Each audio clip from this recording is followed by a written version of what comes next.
Ladies, and welcome to Menopause Made Easy with Tanya. And today's episode is an invitation, okay? Not to work out, not to a program, not to a challenge, but to a remembering that we are not just flesh and bones. We are electrical beings, we are vibrational beings, we are energy in motion. And this is why, I've been a personal trainer for over 30 years, a fitness instructor, Pilates instructor. I'm doing my yoga certification after many, many years of doing yoga certifications. I'm doing a full one this time.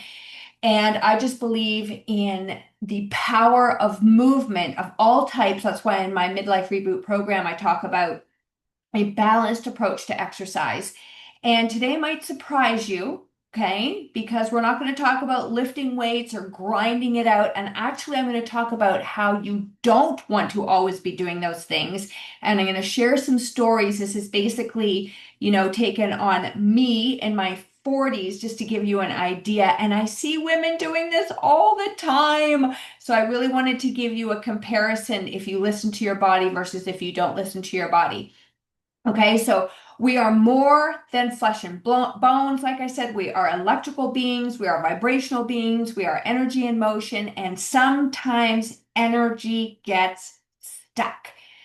Energy in motion, motion, exercise, movement. All right, so I know that rolling changed my life. I did a video, I've done countless things on it. I've taught rolling for the past, I don't know, I'm losing track now, 15 years, and it had a profound effect on my life. I was a very type A person. It was challenging. Even when I became a Pilates instructor in 1997, it was very challenging for me to slow it down from cardio and weights. But this is why I'm talking about a well-rounded approach here. All right. So in my 40s, I was grinding it out. Like I was definitely always pushing. All right. And so I'm going to kind of take you back there and even, my gosh, into my late 40s. I remember doing this and had to make some changes. And that was a hard moment for me. But you feel like life is pressing in. Okay. You might feel some tightness in your chest. You have shallow breathing, and maybe you're not even knowing what the difference to that full body, back, front, side breath feels like because we're so stuck up here.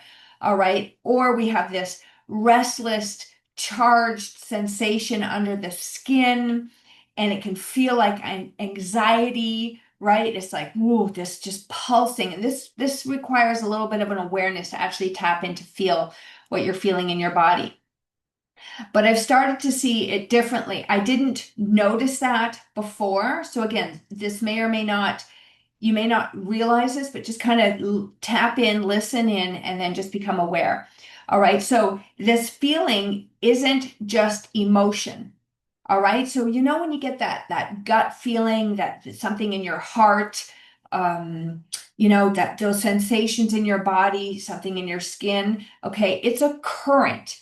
Okay, and you could say it's stalled voltage. It's misfiring messages. Right. And this is when I found rolling. Oh my gosh, not that we're going to talk about rolling, but really helped to slow me down. And oh, I had a profound change in my body. Okay. So when you don't have this electrical current flowing freely, think of like a major highway. I'll take the 401 and just let's think of it in the 1950s. And cars were going back and forth. There wasn't a lot of traffic, but now, it's 100 years later. Well, it's not quite 100 years later. It's 75 years later. There's so much more congestion. It's just stuck and stagnant, right? And so that can happen in our body. And these traumas that we have, little t, big T traumas, this stagnation, these unresolved frequencies get trapped into our fascia, our mitochondria, our nervous system. And when you don't move, okay, this energy has nowhere to go.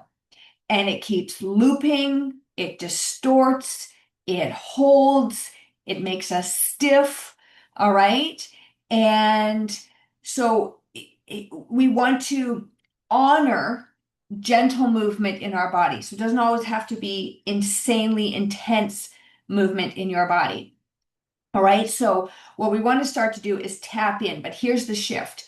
All right. When I do move with intention to listening to my body, okay, and my nervous system, which we will come back to, with intention and presence, not to fix, not to burn calories, not to perform.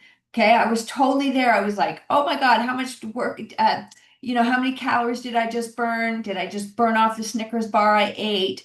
Okay, I had to walk for at least 45 minutes to get to, like, I don't know, I'm making this up, burn 200 calories or whatever it was. I used to be in that total mindset. Okay, if it wasn't burning calories or doing something hard, I wasn't interested. All right. And but then I had to listen because I was feeling very burnt out. And this waveform began to shift. So I really started to tap in and asking my body, what do I need? What do I need versus what do I think I want? Okay. And so I started to move my body more slowly, more intentionally, started bringing in grounding walks, started to focus more on my breath, which I'm still really working on. Doing some breath work. It's not high on my priority, but it is something that I am definitely incorporating more. And, I've always loved to dance and sway and stretch. Okay, so I would give myself permission and rebounding and rolling and give myself permission for these lighter, these energy moving workouts. And I was really tuning into myself, and my cells were repolarizing, even though I didn't feel this. Okay, actually, it did after about 2 weeks of being on that roller. I was like, something is shifting. Okay, so you may notice that. And my fascia started softening and conducting again. I've talked a lot about fascia. I'll continue to talk about it. It's such an amazing area, and they're finding so much more stuff about it. My breath started to deepen. I started to breathe more into my back and really understand. And I used to have like asthma, chronic bronchitis. I would go to the hospital for breath tests. I was so, oh my gosh, like painful to breathe. I've had pneumonia, but I can honestly say, like, really listening to myself and decreasing that internal inflammation has helped. So my breath deepened, my system started to find its rhythm again. I started to trust myself. And this is not just a psychological relief, okay? It's a biophysical resolution, right? So my voltage, that energy I had in me that had nowhere to go, started to be discharged through my softer movements. And I will say that the movements that I did, because I remember when I was at Western, and I had a pretty intensive workload at times, and a professor that I really wasn't keen on, and I could feel this tension in my body, and I would go and work out and feel so much better, right? So I have had the connection between feeling that I have to move this energy through my body. And unfortunately, many of us aren't moving, or we think we have to do hard movements instead of listening and softening. Okay, so this voltage gets discharged. So if you're angry, good to go for a walk. If you're frustrated, go for a walk, or maybe lift some weights, or maybe just roll. All right. And my body started to restore, coherence returned to my field, and I felt much calmer than I had when I was just focused on working out hard. And again, I'm going to do a comparison so you can see, let's call them Beth and Betty, right? We're going to have one who's listening to her body and one who's not. We'll do that at the end here. Okay, so we've been sold on a very narrow idea of movement. It's all about sculpting the body, burning fat, chasing your goals, getting the abs. And those aren't bad things, but they're only part of the picture, right? So I do believe fully in working our heart and working our lungs and working our muscles and keeping strong. Okay, but that's not the whole picture. Okay, so like I said, building strength is amazing. So is boosting your metabolism. But when you start to go into your 40s, I wasn't listening to myself at the beginning.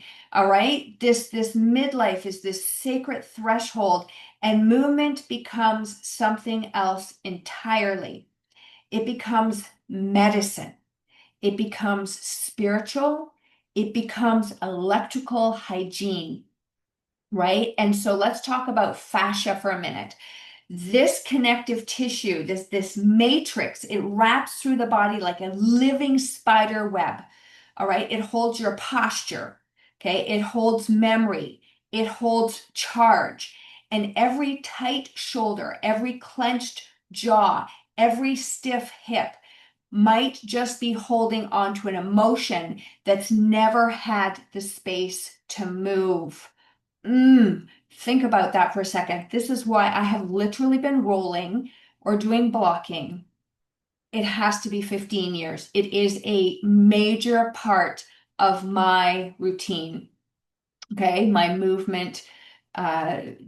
movement. We'll just leave it at that. So, what if your stretching wasn't just about flexibility? Okay, but it was about releasing history, releasing little t trauma. And again, I've had people in my classes and the tears just start to flow and they just begin to open up and release. It's quite fascinating to watch and listen to. So, I'm just, that may happen to you, and that's okay.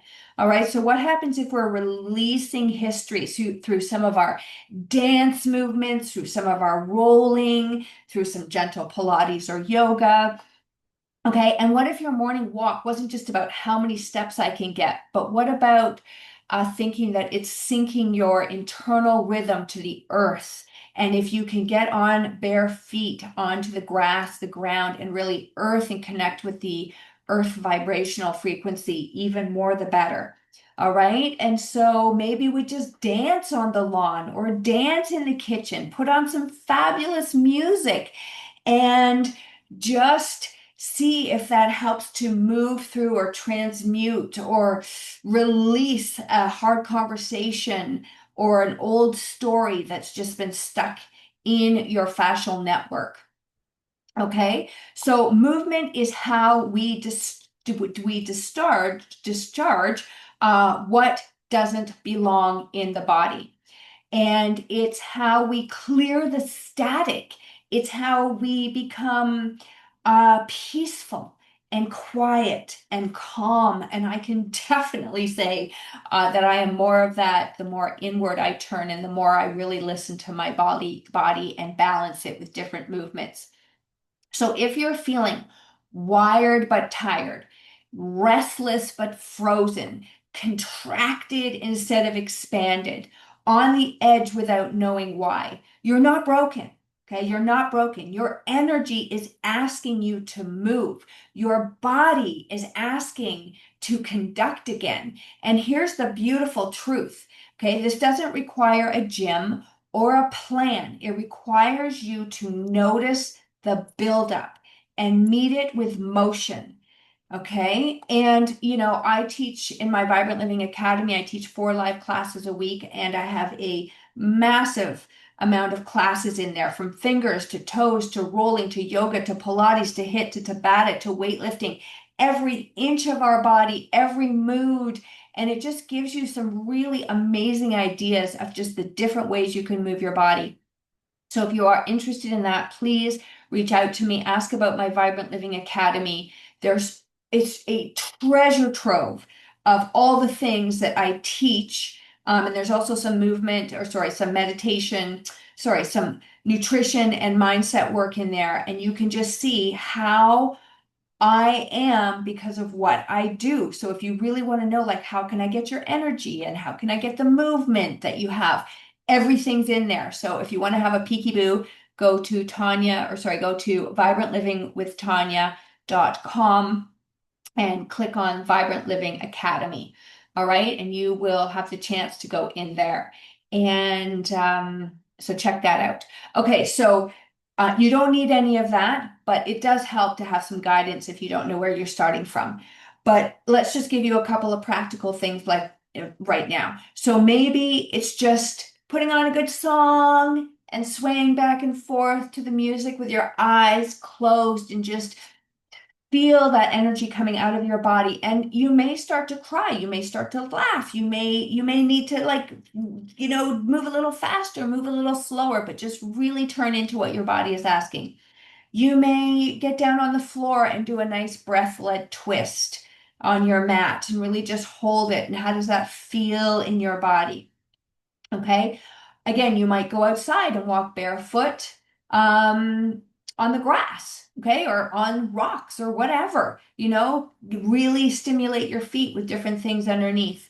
Or you do a wild shakeout in your bedroom. We do this in my classes as well. We do some shaking, shaking, shaking to really move that energy. And just by doing that, I can just feel the vibration in my body. Whatever helps you to complete the circuit. Okay, complete the circuit of getting the energy out of your body. And one thing to really notice is if you are resisting this, you may be in a contraction phase. So you may be feeling anger that you're not ready to let go of, or grief that you're not ready to let go of, or sadness that you're not ready to let go of. And it's okay to hold those emotions for a little bit, but you don't want to hold them for a long time because they really get stuck. So really allow yourself to, ooh, just step out, and maybe it's stepping out of your comfort zone a little bit to move that energy. Okay. So before I close up here, I've done some notes here because I like to, keep myself on track. So I'm going to come up here and we're going to call woman number one Betty. Okay. So Betty was me. Uh-huh. All right. So the one who keeps pushing and pushing and pushing. All right. So you wake up stiff, you wake up sore, you're slightly dreading the high intensity workout ahead, but you do it anyway because discipline. You got to do hard work. Fitness matters. You're afraid of gaining weight. Okay. So you got to go to that boot camp. You got to work out hard. Your sleep gets fragmented and disrupted. My energy, or Betty's energy, is wired but tired, right? Drained, wired but drained. Oh my gosh, you totally had that for so long. My mood, irritable, anxious, disconnected from joy. Absolutely.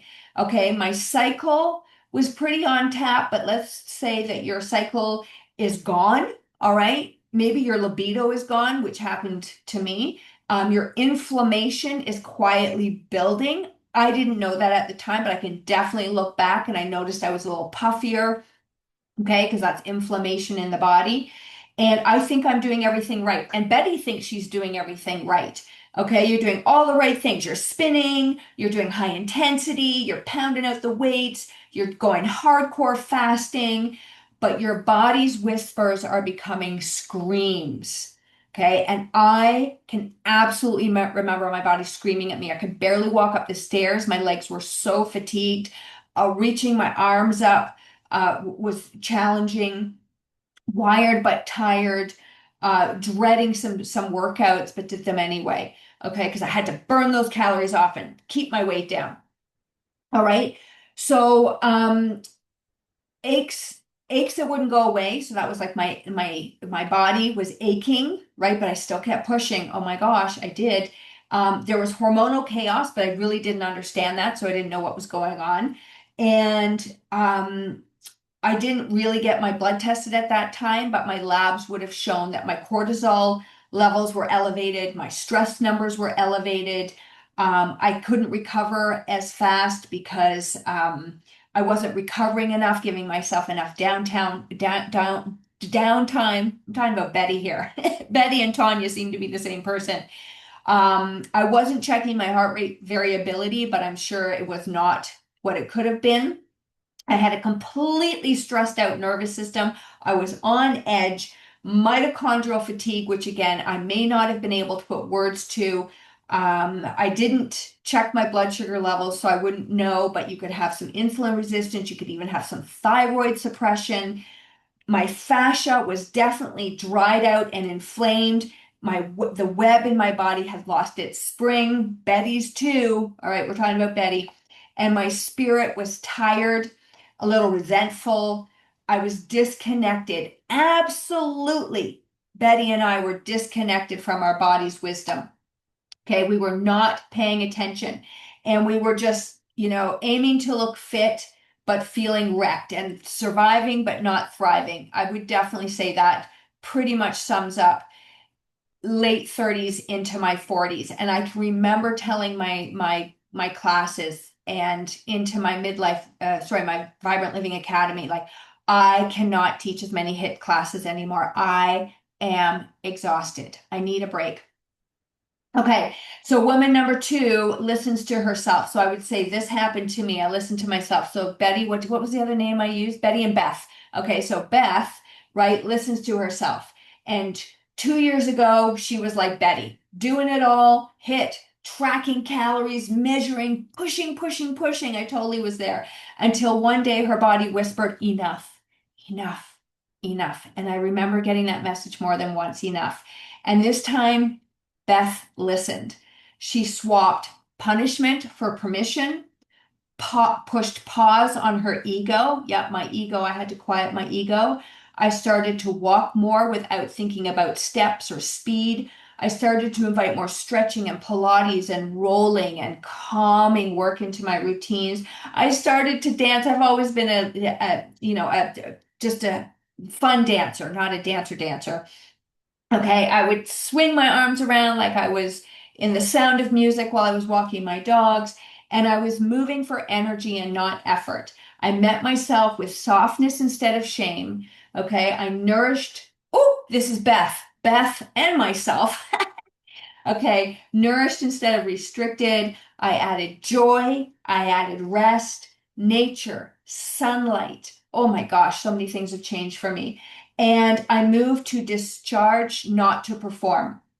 And 2 years later, actually, this is definitely more than 2 years later because I made these changes later in my 40s, early 50s, but my nervous system is much more regulated. Absolutely. My fascia is hydrated and springy. I can tell the difference. My sleep is, I'm really have been the last 3 years. I'm also a sleep and recovery coach, has been amazing. My hormones, even though they have shifted more, I feel less moody, less irritable, more centered. Gosh, I wish I knew this in my earlier 40s. My mitochondria are firing. They're giving me stable energy. I have lean muscle mass without feeling depleted. My heart rate variability is obese would be up, okay, and inflammation is down. I definitely have less inflammation. And Beth and I are accessing our creativity, our sensuality, and we're very much at peace in our bodies. All right. So I may not be chasing the visible results or Betty or Beth anymore, right? The hardcore abs and the legs, even though I am still weightlifting, I will continue to weightlift. But that is part of my exercise routine. And I feel like I'm glowing. People are always like, Tanya, you are radiant, you are glowing. And I'm doing research on biophotons. But anyway, we do have this internal glow about us.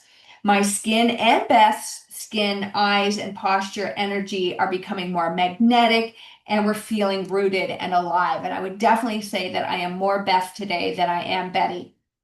Okay, so Betty is fighting her body, and Beth is glowing and flowing with it. And in 2 years, Betty is burnt out. All right, she's inflamed, she's fragmented, while Beth is vibrant, regulated, and whole. Because when we listen to the quiet cues, we prevent the loud crashes. Okay, listen to those voices, those little soft whispers. This isn't about doing less, it's about doing what aligns with you. Okay, it's redefining strength not as force, but really as tapping into your intuition and listening to yourself. We're going to call that some feminine intunement or attunement. All right. So, this is why I teach a balanced approach to exercise in my Vibrant Living Academy. And I'm going to leave you with this. You are an ecosystem. You are electrically wrapped in skin. And your body, especially now, craves movement, not as punishment, but as restoration. And movement is how you come back to center, how you come back to self, how you clear the charge of living and allow those emotions to move through you instead of getting stuck in you. So today, move not for the mirror, okay, but for the current within you. Tune your frequency, discharge the static, and come home to yourself. One breath, one step, one twirly, whirly, whirly at a time. If this episode resonated with you, I invite you to share it with your friends and family, or take a quiet moment after listening to just move authentically to what feels good for you, however your body wants, however your energy is asking you to move. And remember, if you could like, share, subscribe to my podcast, I would deeply appreciate that. And if you want to check out my vibrantlivingwithtanya.com and check out what I offer at Vibrant Living Academy, and if you are listening today, I will honor you a discount. If you are brave enough to reach out to me, mention a discount, and I will put that through for you. I am here for you. I want to help you. So if money is an issue, I will honor and help you. Remember that menopause isn't the end of vitality, it's the beginning of knowing yourself more deeply than ever before. Thank you very much for listening, and I will see you in the next episode.